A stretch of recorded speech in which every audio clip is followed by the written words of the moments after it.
All praises that you found me. I was falling and it felt like I was drowning. I was lost and I ain't had no one to guide me. When it seems like all my enemies surround me, whole time you had them angels camped around me. I was falling and it felt like I was drowning. I was lost and I ain't had no one to guide me.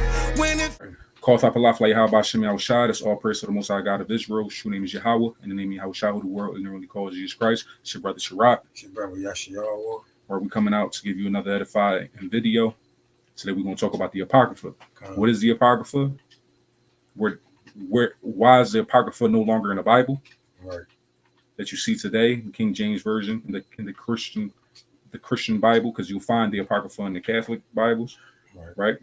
And we're going to prove that the Bible doesn't contradict, the Apocrypha doesn't contradict the Bible. In fact, it expounds on the Bible, right? So, we're going to share our screen. We're going to have to do it like this week. And that's how we might have to do it from now on. So, what is the Apocrypha, right? So, you can just start here. Is the Apocrypha. The Apocryphas are written works, often of unknown authorship, of doubtful origin. Right. In Christianity, the word Apocrypha was first applied to writing which were to be read privately rather than in the public contents of church services. Right. They wanted us, the Christian church, Christianity wanted this Apocrypha read privately and not in public, right?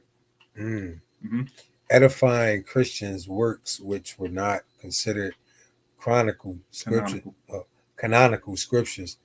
In the wake of the Protestant Reformation, the word Apocrypha came to mean false, spurious, bad, or heretical. Right. So it became false, spurious, bad, or heretical. But let's go into the etymology and see what the Apocrypha really means. Etymology. The word origin in the medieval Latin. Adjective apocryphus, secret or non-canonical. Right, secret or non-canonical. Right, but that's the root word doesn't derive from non-canonical. Right, keep going. From the Greek adjective. From the Greek adjective. Apocryphos. Yep. What does that mean? Private. Right. From the verb apocryptine. Apocryptine, to hide away. Right. So when you go into the root word of apocrypha, we get apocryphos, which is secret. Right. Then we get apocryphos, which means private, and then we got apocryptine, which means to hide away. Right. Keep going. The word apocrypha has undergone. It comes from. Oh, Salaki. It comes from Greek and is formed from the combination of apo, which means away. Right. Apo means away, and cryptine, hide or conceal. Right. So the Apocrypha means away and to hide and conceal. Right. The Christians hid this thing from us. Right. This is books that's hidden from us. If it's non-canonical, if this has nothing to do with the Bible, and if it's all false, then why is it hidden? Right? So let's see who hid this thing. Where did this derive from?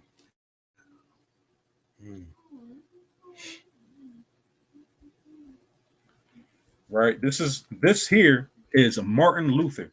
Right? Martin Luther. Right?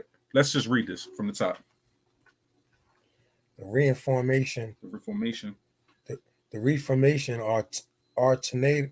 alternatively named the Protestant Reformation or the European Reformation. The European Reformation, right? This is the beast. We're dealing with the beast who's reforming the Bible, right? Go ahead. Was a major movement within Western Christianity. Right? The Christianity in the Americas. In the 16th century Europe, that posed a religious and political challenge to the Catholic Church. Right. So they challenged the Catholic Church. And in particular to papal authority. Right. To the authority of the Pope. arising from what were perceived to be errors, Right. It was perceived to be errors, right? abuses, and discrepancies by the Catholic Church. The Reformation was the start of Protestantism, Protestantism, right? From the Protestant Church, the Christian Protestant Church, and the split of the Western Church into Protestantism and what is now the Roman Catholic Church. The Roman Catholic Church. So the Western Church, the Protestants, they separated from the Roman Catholic Church, right? It is also considered to be one of the events that signified the end of the Middle Ages and the beginning of the early modern period in Europe. Prior to Martin Luther, there were numerous earlier reform movements, right? Although the Reformation is usually considered to have started with the publication of the 95 Thesis by Martin Luther in 1517. Right. So this started with the 95 Thesis by Martin Luther in 1517 when he challenged the Roman Catholic Church. Right. Go ahead. He was not excommunicated by Pope Leo X until January 15, 1521. Right. So let's go down to right here. Let's start here. All right. Let's start here. The initial movement. The initial movement in Germany diversified and other reforms such as Hildrich, Zwingli, and other reforms such as Hildrich, Zwingli, and John Calvin arose. So we got Hildrich, Zwingli, and John Calvin and Martin Luther, right? What they do? Right. Arose. In general, the reforms argued that salvation in Christianity. They were arguing the reformers argued that salvation in Christianity was a complete status based on faith in Jesus alone. Right. So in the previous video, we went into that we have to keep the laws of God. Right. Keep going. And not a process that requires good works. So the Christian church, right, their whole agenda, this Protestant church, the reason why they got rid of this Apocrypha was to teach that salvation in Christianity is based on faith in Jesus alone and has nothing to do with the requirement of good works. Right. This is the whole purpose of why they had contention with the Catholic Church and with the Apocrypha. Right. This was contradicting his doctrine, the religion that he created. Right. So let's see what other books he had an issue with. Read the title. Yeah, Martin Luther really wanted James taken out of the Bible. So Martin Luther wanted James taken out of the Bible. I could imagine it was because it's not by your faith alone, but by works, because your works makes your faith perfect. Right. He had an issue with this. But let's get something real quick. Let's get something real quick. Why he couldn't understand this, right?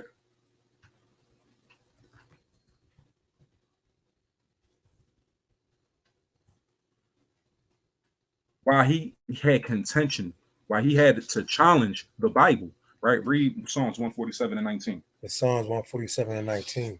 He showeth his word unto Jacob, his statutes and his judgment unto Israel. He have not dealt so with any nation. So he shows his words of this Bible, the words of God is shown unto Jacob, the Israelites, his statutes and his judgments unto Israel, and he ain't deal with no other nation. So no other nation could come into this Bible and understand what's going on, right? That's why they had contention. That's why they had to create the Protestant church, and all of Christianity created all different kinds of denominations, right, of their own doctrines, of what they believed that the Bible was speaking about. Why? Because none of them know what the Bible is speaking about. Because the Bible wasn't given to them, and they will never understand this word. Keep going. Have not dealt so with any nation, and as for his judgments, they have not known them. Praise ye the Lord. Right, praise the Most High, man. Right, oh, praise. So let's go back and let's see.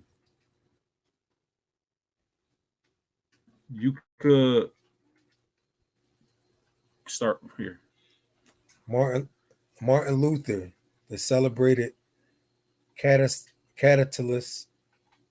of the Protestant Reformation, famously took issue with the book of James. He didn't think it expressed the nature of the gospel. It appeared to contradict Paul's statements about justification by faith. And it didn't directly mention Christ. Right. So let's see something here again, because we went into this. Let's go to 2 Peter 3.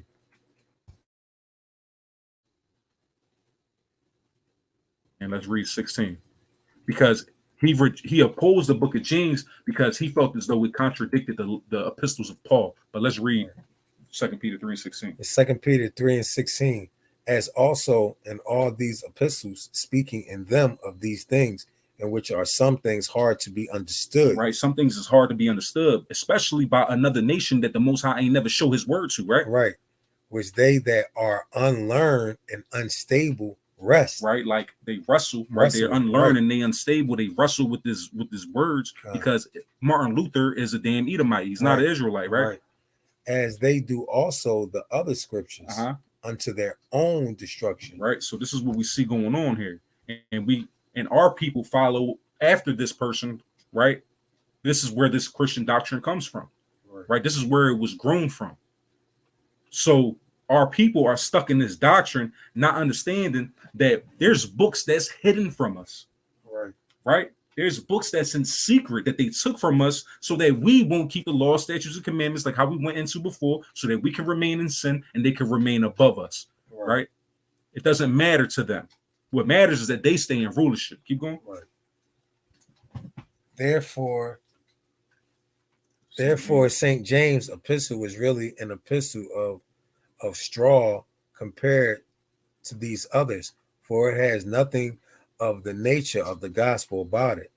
Martin Luther said this about Christ's brother. This James is the brother of Christ, and he's saying that these things is nothing but straw. Wow. Right? So he's emphasizing Christ, and he's saying that Christ, that James doesn't speak about Christ when we can go. Matter of fact, let's go to it. James 1.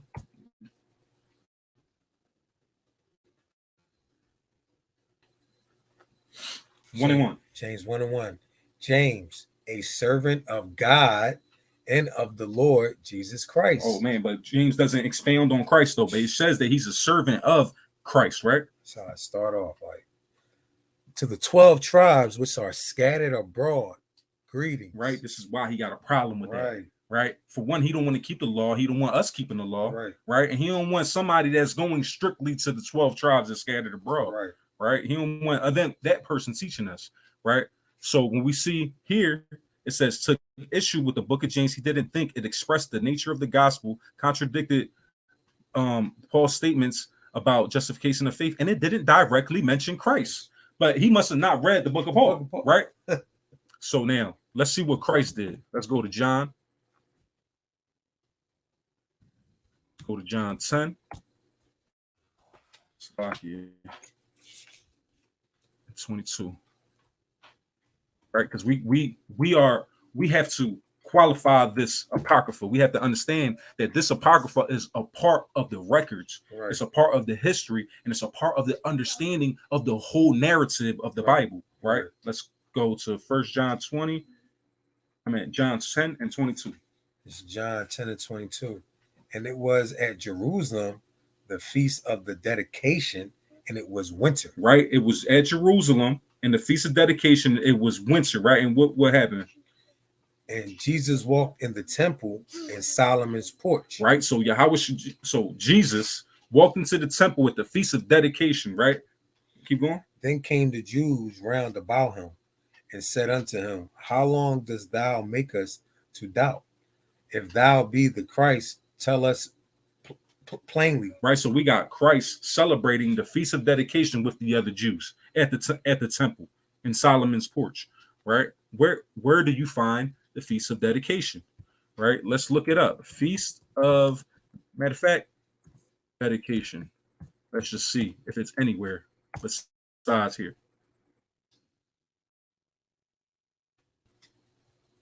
Feast of dedication. right? Second Chronicles isn't talking about that, right? So the only time you're going to see the feast of the dedication is in John 10 and 22. So where do we celebrate the feast of dedication? You don't find what this feast of dedication is about. Right. Where did this feast of dedication come from that Christ is celebrating? Right. Where are you going to find that? In the Apocrypha, right? This First Maccabees 4 and 59. First Maccabees 4 and 59.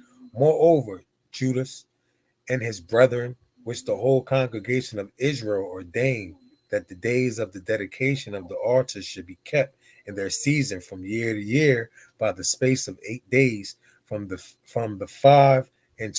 20th day of the month. Casleo, Yeah. with Martin and gladness, with mirth and gladness. The Feast of Dedication was originated in the Greco-Roman Empire when the Greeks destroyed the temple, right? And then we've rebuilt the temple. So this was a feast of dedication to that, right? Right. Now let's go to Revelation, right? 19, and you know what? Let's read 19 and 10. Revelation 19 and 10. And I fell at his feet to worship him, and he said unto me, See thou do it not.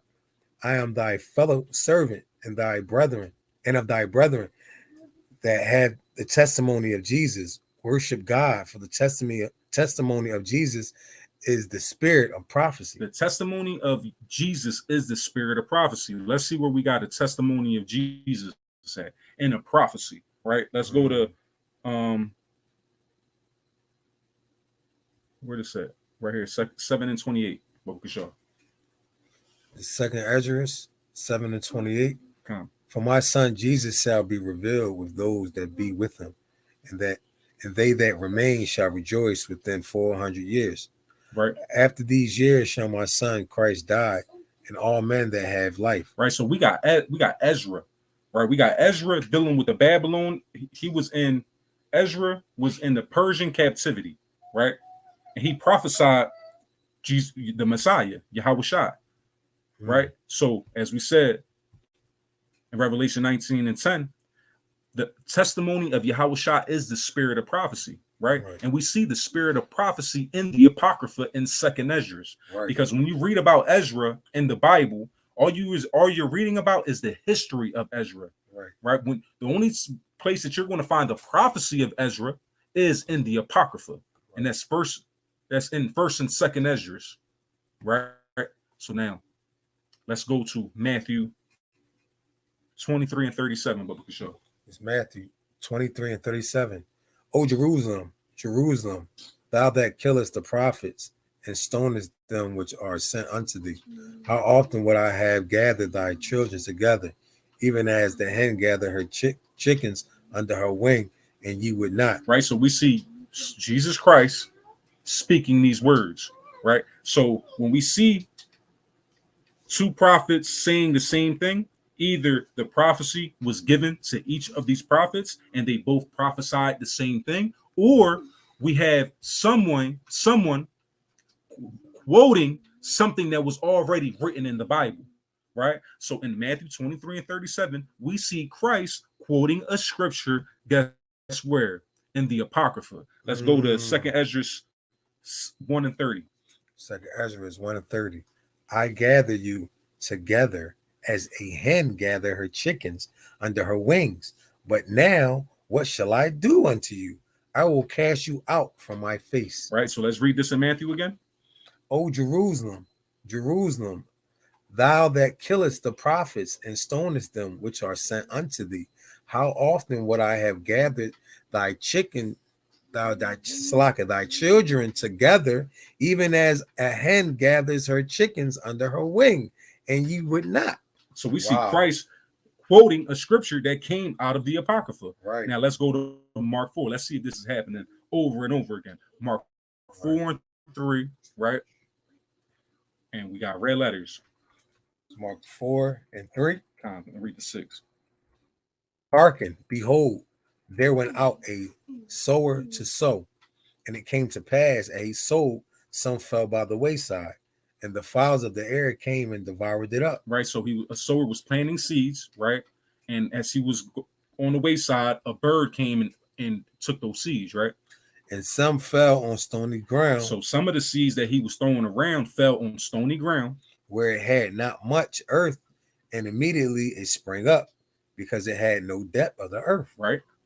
But when the sun was up, it was scorched, and because it was hot, it had no root, it withered away. So we got immediately a seed sprung up on shallow ground, right? But it withered away because there was not enough earth for it to grow its roots, right? And some fell among thorns, and the thorns grew up and choked it, and it yielded no fruit. And it yielded no fruit. Right. So we see that a sower is throwing seeds, and the seeds are going right into stony ground, into shallow ground. And we got a bird taking the seeds that they didn't even get to grow. And as we keep seeing, these things got choked out by thorns, and you could keep going on it. Right. And others fell on good ground. Right. Good soil. And did yield fruit that sprang up and increased, and brought forth some 30 and some 60 and some 100. Right. So we got a parable of a sower sowing seeds, right? And read 6 again. But when the sun was up, it was scorched, and because it had no root, it withered away. Right. Where is this being quoted from? This is being quoted from the Apocrypha and the book of Sirach. Right. Let's go to Sirach 40 and 15. Sirach 40 and 15. The children of the ungodly shall not bring forth many branches. Right. These seeds, right? These seeds of the ungodly are not going to bring forth many branches, but are as unclean root upon a hard rock. Right. So it's on shallow ground. It's seeds that fell on shallow ground. So it sprang up, but it didn't get rooted in, right? Because it's on stony ground. It's on shallow ground, right? And we see that being quoted by Christ in Mark 4 and 6, where it was read 4 and 5 again. It's Mark 4 and 5. And some fell on stony ground. Right. That stony ground, right? When we see in 15, shall not bring, but are as unclean roots upon a hard rock. Right. Right. On stony ground where it had not much earth. Right. And immediately it sprang up, because it had no depth of earth. Right. But when the sun was up, it was scorched, and because it had no root, it withered away. Right. So this is quoted. Christ quoted this from the Apocrypha in the book of Sirach. Now let's read Jeremiah 45 and 1. Jeremiah 45 and 1. And the word that Jeremiah the prophet spake unto Baruch, right? Keep going. The son of Neriah. Uh-huh. When he had written these words in a book at the mouth of Jeremiah in the 4th year of Jehoiakim, the son of Josiah, king of Judah, saying, Thus saith the Lord, the God of Israel, unto thee, O Baruch. Right. So we see Baruch being the scribe of Jeremiah, right? So let's see where else we find Baruch. In the Apocrypha, right? So now we're going to go to Baruch 1 and 1. It's Baruch 1 and 1. And these are the words of the book which Baruch, the son of Neriah, the son of Messiah, the son of Sadeas, the son of Asadias, the son of Chelkias, wrote in Babylon in the 5th year, and in the 7th day of the month, that time as the Chaldeans took Jerusalem and burnt it with fire. And Baruch did read the words of this book in hearing of Jeconias, the son of Joachim, king of Judah, and in the ears of all the people that came to hear the book. Right. So this is the same Baruch that was with Jeremiah, right? So now, Salakia. Right, and they both was in Babylon. Now we're going to go to Luke 13. Luke 13 and 29, Bubba Kashaw. It's Luke 13 and 29. Hold on, let's make sure they understand that that's red letter. And they shall come from the east, and come from the west, and from the north, and from the south, and shall sit down in the kingdom of God. Right? So they're going to come from the north, the south, the east, and the west, and they're going to sit down at the kingdom of God. Where is Christ quoting this from? I wonder. Right? Baruch 4:37. Baruch 4:37. Lo, thy sons come, whom thou seest away. Send us away. Lo, thy sons come, whom thou sendest away, and come gather together from the east to the west by the word of the Holy One, rejoicing in the glory of God. Right. So let's read 13 and 29 again. And they shall come from the east and from the west. Right. Just like how Baruch said. Baruch said he was going to come from the east and the west a lot. It says the sons come, send us to gather together from the east and the west. Right. 29. 29. And they shall come from the east and from the west and from the north and from the south, and shall sit down in the kingdom of God. Right. So what are these people coming from the east and the west? They're going to come unto thee from God. It's going to come into the kingdom. Right. So we see Christ reiterating Christ is quoting Baruch in the Apocrypha. Right. So now, real quick, let's go to Daniel 8. Daniel 8.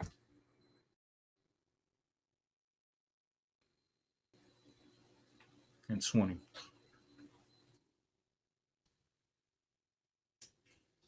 Read that. Daniel 8 and 20. The ram which thou sawest having two horns are the king of Media and Persia. Media and Persia. Right. So, all right. First, let's go to. All right. So when you see Daniel 2, you see Daniel prophesying about the statue, right? The statue was going to be Babylon. It was going to be the Persian Medes. It was going to be the Greeks, the Romans, and then the feet of iron and clay. Then we got the beast, who was going to be a lion. It was going to be the lion, which represents Babylon. It was going to be the bear, which represents Persians and Medes. Then you're going to see the leopard, which represents the Greeks. Then you see the Romans, who represents that the beast of diverse that was different from the other beasts, right? So we see Daniel already prophesying the kingdoms that was going to be in rulership and that was going to be oppressing the people of Israel. So now we see Daniel, after Daniel 7, prophesying this ram having two horns, which are the kings of Media and Persia, right? Now let's read 21. It's Daniel 8 and 21. And the rough goat is the king of Greece. Grecia. So this rough goat, so the ram that thou sawest had two horns are the kings of Media and Persia, and this rough goat that he seen in his vision is the king of Grecia, the king of the Greeks. And the great horn that is between his eyes is the first king. Right. The great horn that's between his eyes is the first king. Now, watch this. Who is this first king of the Greeks? First Maccabees 1 and the KJV. Read 1 and 1. His first Maccabees from the top. Okay. And it happened after that Alexander, son of Philip, the Macedonian, who came out of the land of Chetam, had smitten Darius, king of the Persian and Medes, that he reigned in his stead, the first over Greece. Right. So this was the first king over the Greeks. Right. And here it's going to be the two horns of Media and Persia and this king of Grecia. Right. The great horn that is between his eyes. Right. Now that being broken, whereas 4 stood up for it and 4 kingdoms shall stand up out of the nation, but not in his power. And who are these four nations that rose up out of his power? Is the 4 generals, which is Ptolemy, Seleucus. I'm gonna get that for you right now. It's Seleucus. He was the king of the north. Ptolemy was the king of the south. Cassander was the king of the west, and Lysimachus was the king of the east. This is the 4 nations that rose up out of that nation, but not in the power of this king, the first king. Right. The first king was Alexander the Great, and the 4 that stood up upon it was his 4 generals. We got Daniel within the Babylonian and Persian captivity prophesying, right, the king of Greece taking over the Persians and Medes, right? So now Salakia. Let's go to Daniel 11.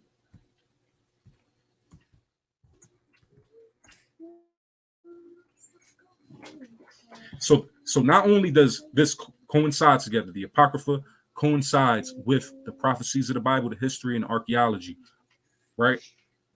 We see Daniel literally prophesying these things was going to happen. And the events of the Apocrypha really came true. So if we're going to take the whole word of God, right? We can't eat by bread alone, but by the whole word of God. Then we have to find out what this was talking about. Where are we going to find these events that happen? Right. The only place you're going to find these events is in the Apocrypha, and mainly in the Maccabees that's expounding on the Greco-Roman Empire, right? That so happened to be a part originated the feast of dedication that Jesus Christ was keeping right, when he was here on the earth, right? All right, read Daniel 11:3. It's Daniel 11:3. Matter of fact, start at 2. And now will I show thee the truth.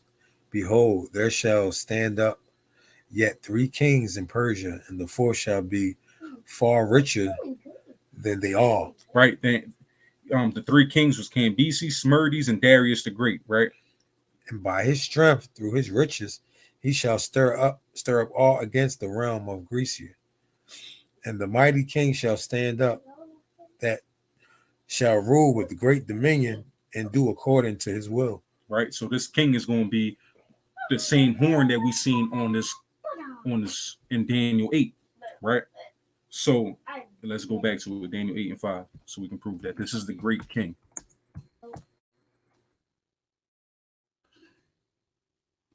It's Daniel 8 and 5. And as I was considering,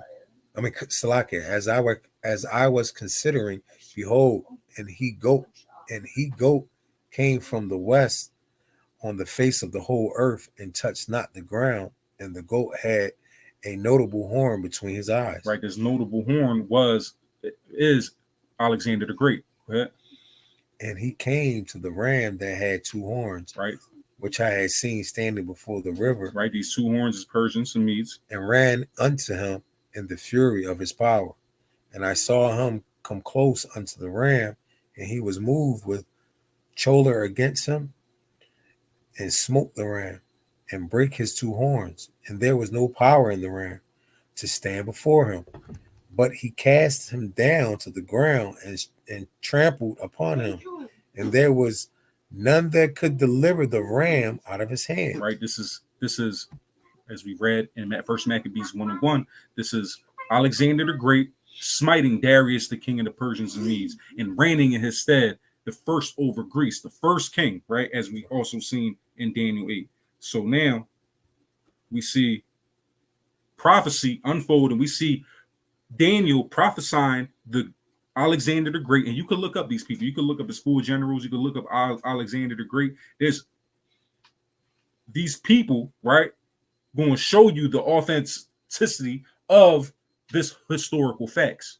So you can't deny the Maccabees. You can't deny if you can't deny the Maccabees, and they're saying that this is false, right? Then obviously they're false, and they don't want you to see truth. Because if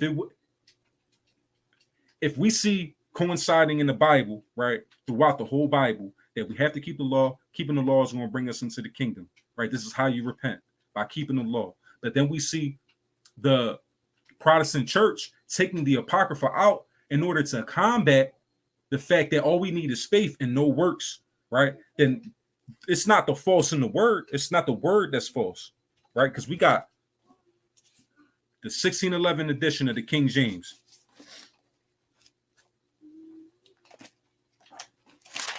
First Maccabees, right? We see that in the Bible. Then we see that in the Septuagint that was translated out of the Hebrew. Right? We see the Maccabees. Right? Obviously, it was there for a reason. And we see the reason why they took it out, right? To fit their agenda. Right? Now, let's see some authenticity of archaeological facts that the Maccabean period is emphatic real and proven through archaeology and excavating the land, right? So here, read the title, Bubba Show.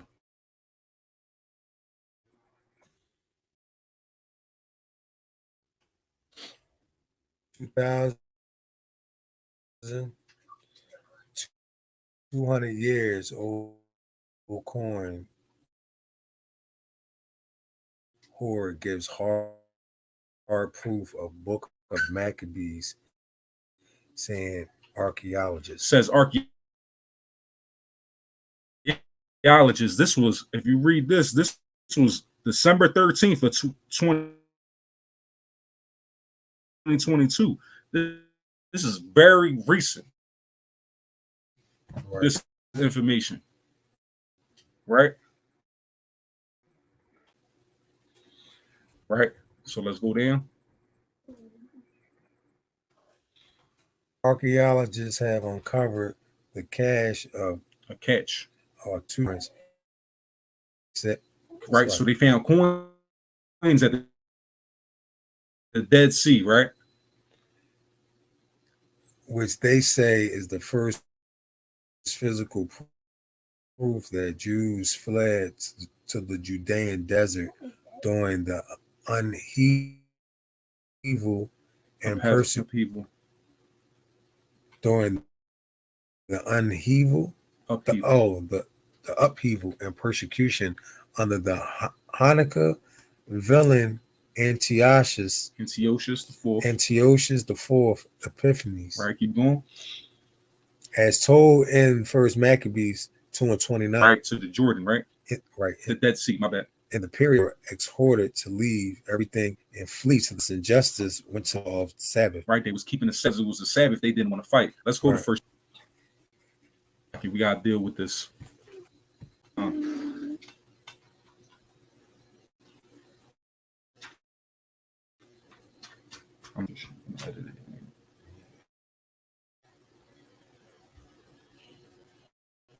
All right, first needs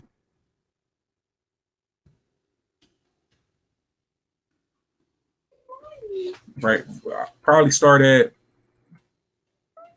right because the Greeks was forcing their philosophies on them, so they was trying to force them to follow in the ways of the heathen. Right, so some people was being forced. Some people wanted to do it on their own. This is how the Jews became Hellenized. This is how the Jews became Gentiles. Right. So let's read 26. This is First Maccabees. What's this? 2 and 26. 2 and 26.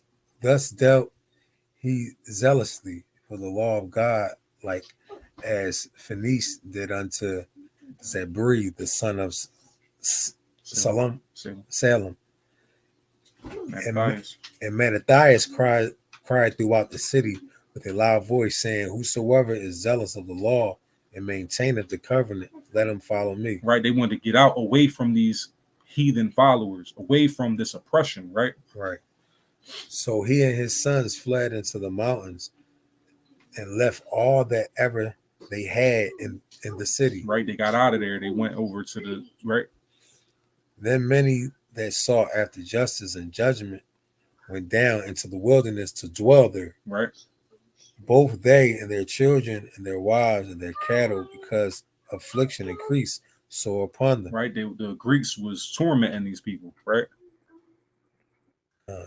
Now when I was told the king's servant and the host that was at Jerusalem in the city of David, that certain men who had broken the king's commandments were going down into the secret places in the wilderness. They pursued after them a great number, and having overtaken them, they camped against them and made war against them on the Sabbath day. Right. And they said unto them, let that which ye have done hitherto suffice. Come forth and do according to the commandment of the king, and ye shall live. Right. So he's saying, come do what we do. Right. The Greco-Roman king, the king of the Greeks said, come do what we do. Right. Come do what we said, and you're going to live. But what? But they said we will not come forth, neither will we do the king's commandment to profane the Sabbath day. Right? They ain't going. They ain't with none of that, right? Right. So then they gave them the battle with all speed. Howbeit they answered them not, neither cast they a stone at them, nor stopped the places where they lay hid, but said, let us die in our innocency. Heaven and earth will testify for us that ye put us to death wrongfully. Right? This is what they did to us. This is what the Greeks did to us. They was forcing us, right? Your name ain't Kunta Kinte. Your name is Toby. Yeah. Right? You don't do this. You do what I told you to do. Right. You're going to throw away your customs. You ain't going to be able to call yourself a Jew. You can't keep the Sabbath day. Right? Right. Everything that you did before, you can't do no more because now the Greeks is the kings. Right? Keep going. So they rose up against them in battle on the Sabbath, and they slew them with their wives and their children and their cattle to the number of 1,000 people. Right, they killed 1,000 people, man. Men, women, and children, right? Now when Mattathias and his friends understood thereof, they mourned for them right sore. Right, so when Mattathias heard this, he it blew his mind. It broke his heart, right? Right. And one of them said to another, if we all do as our brethren had done and fight not for our lives and laws against the heathen, they will not quickly root us out of the earth. They will now quickly root us out of this earth. They will now quickly root us out of the earth. Right.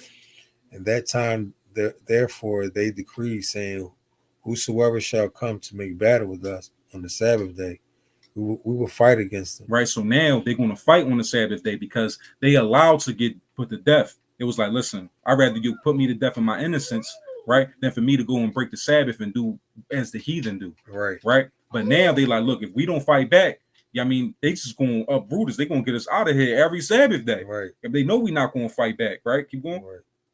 Neither will we die all as our brethren that were murdered in the secret place. Right. So they ran off into the secret place. You know what I mean? And we see how we were forced out of our nationality. Right. We were forced to be like the heathen. So we see how Israelites became Gentiles through the books of the Maccabees during the Maccabean period where we were Hellenized. So if you didn't have this book, you wouldn't understand how the prophecies of Daniel and Daniel in completion, Daniel 2, Daniel 7, Daniel 8, and Daniel 11, how that even came about. If we didn't go into this Apocrypha, we can't see how that came true. And then we can't understand how we got Jews among the Gentiles that Paul is going to speak to. Right. How we were scattered across the known world. Right. How the Greeks gained rulership. How he became, how they said, a notable horn. Right. Alexander the Great. Who is Alexander the Great? Everybody know about Alexander the Great. But when I knew about Alexander the Great, I didn't know he came out the Bible. Right. And there's things that they don't teach us. But this is actual events, right? So we got the Apocrypha and the Bible from in the 1611 King James Bible that your Christian church is reading, right? The King James Bible, but they don't read the 1611. But we see that the Protestant church, right, with Martin Luther, took 16 books, right? It was 14 books. Salaki, he took 14 books out of the 80 books, and they made 66 books now within your known Bible today that the world reads, right? But there's really 80 books to complete this Bible. Right. And the reason that they took this out was not just because of emphasizing faith in Christ, right, and not works, but it's a whole lot in there that they don't want you to understand. Yeah. Because reading this Apocrypha, you'll know where the 10 tribes went, right? Reading this Apocrypha, you'll know how Jews became Gentiles. Right. Reading this Apocrypha, you just get into deeper depth, right, of the understanding of the totality of this Bible. Right. Right. Then you got Christ celebrating the Feast of Dedication, which happened in the Maccabees. You got Daniel prophesying this rulership Then you got Christ quoting the Apocrypha. And then you got Baruch in the Apocrypha and Christ quoting Baruch in the Apocrypha. And last but not least, we got archaeological evidence that the Jews really ran from the torment of the Greeks to a secret place where they found archaeological evidence that they were actually there and these events actually transpired. Right. We need this Apocrypha. Right. And we need this Apocrypha to understand who salvation is for, Right. who the Israelites are, who these Gentiles are in the New Testament, Right. right? And understanding history, prophecy, and wisdom. Right. That is all in the Apocrypha, coinciding with the totality of the Bible. So the only thing that is false is the Christian church. That's right. So we need to follow every word of God. We need to go into these books. We need to prove that these facts, the facts in these books, the writings of and the records of these books Right. are real, which we can prove with archaeological evidence. And we need to get away, come out of her, my people. Right. We got to come out of her, my people. So with that, Lord willing, you was edified. Lord willing, you start getting to that Apocrypha. You know what I mean? Watch the whole movie. Right. You know what I mean? Or read the whole book, not the book with the pages ripped out. Right. You're not going to understand it, man. So with that, we're going to say, call top of life, like how about Shimmy Al-Shah, and Mawaf Lababal. We waking out of that sleep, we coming back to these laws.